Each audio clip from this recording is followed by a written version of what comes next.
Well, we're joined now from his count in Bethnal Green Bow by George Galloway. Mr. Galloway, are you proud of having got rid of one of the very few black women in Parliament?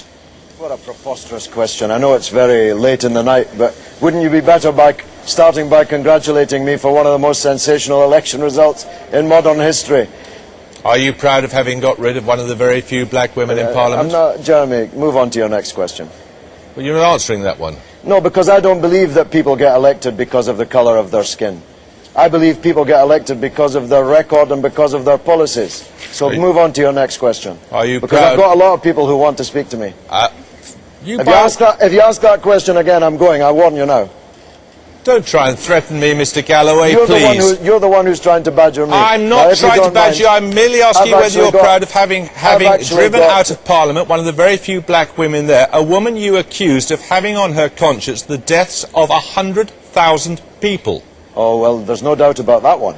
There's absolutely no doubt that all those new Labour MPs who voted for Mr. Blair and Mr. Bush's war have on their hands the blood of 100,000 people in Iraq, many of them British soldiers, many of them American soldiers, most of them Iraqis, and that's a more important issue than the colour of her skin. Yes, because you then went on to say, including a lot of women who had blacker faces than her. Absolutely right, absolutely right. So don't try and tell me that I should feel guilty about one of the most sensational election results in modern electoral history because the person I defeated Mr. Galloway, that is a Nick woman Rainsford had you to a T when he said you were a demagogue. I'm sorry? Nick Rainsford. You know who I mean? Nick Rainsford, Labour MP? No, I don't you've know never heard of him? I've never heard of Nick Rainsford, no. What else haven't you heard of?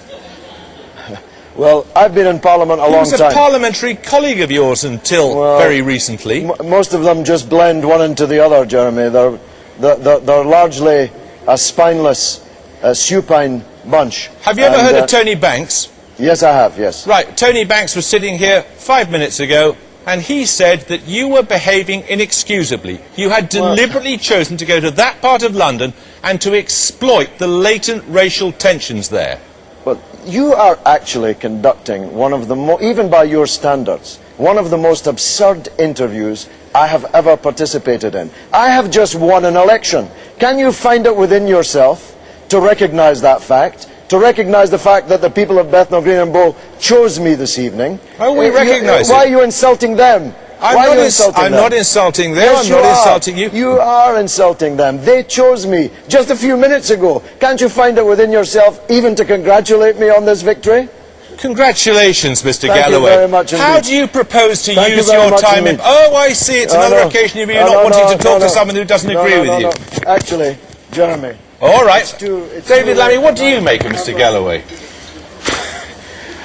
I think he's a carpetbagger who came down from Scotland to whip up racial tension in Tower Hamlets, and I think the sad thing for Tower Hamlets is it's the poorest constituency in London, and he has inherited now the most divided and polarised constituency. But he has got a point when he says there were a very large number of people, a majority as it turned out, who took his view of the Iraq War as opposed to Oona King's very loyal view of the Iraq War.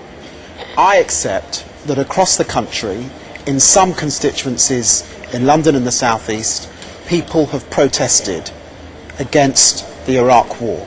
The manner in which he won that seat, whipping up racial tension, dividing some of the poorest people in this country, I think was obscene. And I'm deeply sad that Tower Hamlets has lost in Oona King an MP who actually did the work on the ground in her surgeries for those poor people.